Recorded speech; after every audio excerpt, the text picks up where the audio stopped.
मम्मीदा धाबामध्ये आपलं खूप खूप स्वागत। आज आपण मम्मीदा धाबामध्ये बघणार आहोत अत्यंत पौष्टिक आणि खूप टेस्टी लाडू। ते पौष्टिक, त्याच्यात थंडी चालू होईल तर थंडी चालू झाल्यावर थंडीत डिंक, तीळ अशा बऱ्याचशा गोष्टी ज्या खाणं गरजेचं असतात त्या गोष्टी वापरून आपण बनवणार आहोत पौष्टिक लाडू। अत्यंत आणि ज्वारीचं पीठ वापरून बनवणार आहे। तर चला आपण करायला सुरुवात करूया। असे मस्त असे आपण बघितल्या आपल्याला खावेसे वाटणारे लाडू। हे मी डिंक घेतला आहे आणि त्याच्यात थोडी पिठी साखर घातली आहे आणि हे तूप। हे तुम्ही 5 दिवस 7 दिवस 8 दिवस अगदी 15 दिवस जरी असं हे करून ठेवलं तरी चालेल। जितकं जास्त राहील तितकं छान। असं मी हे 6-7 दिवस ठेवलं होतं। हे डाळ मी भाजून घेतलं आहे आणि ते मिक्सरला लावलं आहे। ही तीळ पण मी असे चांगले भाजून घेतले। थंडीत जेवढ्या गोष्टी आपण खाव्यात त्या सगळ्या मी ह्याच्यात घेतलेल्या आहेत। तीळ पण, हे सुकं खोबरं, तीळ मी थंड करत ठेवले तोपर्यंत हे सुकं खोबरं घेतलं आहे, ते भाजून घेतलं आहे। तुम्हाला तुमच्या मर्जीप्रमाणे मेजरमेंटने केलं तरी चालेल। तीळ घेतले, तीळ आता मी मिक्सरमध्ये टाकलेत आणि मिक्सरला लावून घेतलेत आणि हे सुकं खोबरं छान भाजून घेतलं आहे। आणि आता हे बघा, ह्याचं हे लालसर चांगलं असं खुसखुशीत भाजलं की ते पण मी आता हे थंड करत ठेवलं आहे।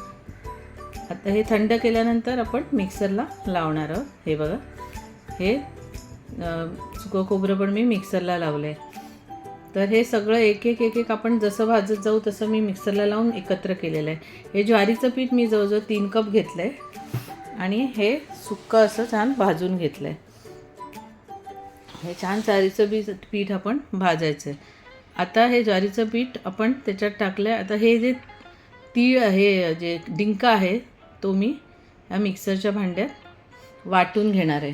हा डिंक मी जवळजवळ 5 ते 6 दिवस भिजत टाकला होता। तुम्ही 10 दिवस, इतका जास्त दिवस टाकाल अगदी 15 दिवसापर्यंत ठेवू शकता आणि जितके जास्त दिवस भिजवाल तितका तो जास्त छान फुलतो आणि तो आपल्याला तळायला गरज नाही, फुलवायची गरज नाही। हे ज्वारीचं पीठ मी भाजून घेतलेलं आहे। आता मी हे तूप घालते आणि ह्याच्यात हे सगळे ड्रायफ्रूट्स, हे खारीक मी घेतलेत,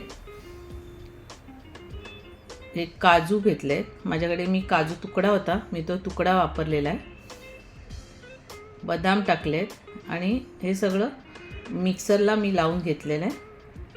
तर जे ड्रायफ्रूट्स तुम्हाला टाकायचे आहेत ते टाका। मी काजू, बदाम आणि खारीक टाकलेले आहेत आणि हे जे ड्रायफ्रूटची पावडर केली, मिक्सरला लावली, ती टाकली, वेलची पूड टाकली आणि मी जायफळ किसून टाकले।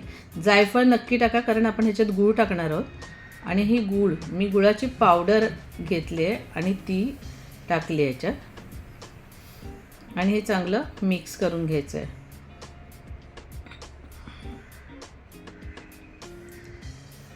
हे बघा, हे छान असं मिक्स करून घ्यायचं आहे आणि हे सगळं आपण त्याच्यात मिक्सरच्या भांड्यात एकदा टाकून हे वळून घ्यायचं। जरासं खट्ट झालं की काढून ठेवायचं आहे। असं सगळं हे मिश्रण आहे, गूळ बीळ घातलेलं मिक्सरच्या भांड्यातनं एकदा काढून घेतलं की छान। हे तूप मी गरम केलं आहे आणि मी त्याच्यावर टाकलेलं आहे। माझे व्हिडिओ खूप शॉर्ट असतात, अगदी मी डिटेलमध्ये कंटाळा येईपर्यंत व्हिडिओ बनवत नाही, त्यामुळे माझे खूप शॉर्ट आणि फास्ट व्हिडिओ असतात। आणि हे सगळं आपण हे छानपैकी असं मिक्स करून घ्यायचं आहे आणि आता हे बघा, हे मिक्स करून झाल्यानंतर आपण ह्याचे लाडू, मी वरती पिस्ता लावलेला आहे,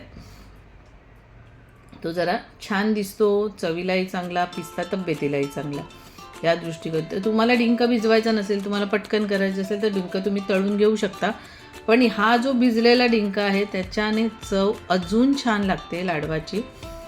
त्यामुळे हे बघा, हे सगळे असे लाडू बनून तयार झालेले आहेत। असे आता ह्या थंडीत तुम्ही सुद्धा हे पटापट बनवा आणि सगळ्या घरातल्या लोकांना द्या। त्यांना कसे वाटले, त्यांना आवडले नाही आवडले, मला नक्की कमेंट बॉक्सवर मध्ये नेऊन कळवा। थँक्यू।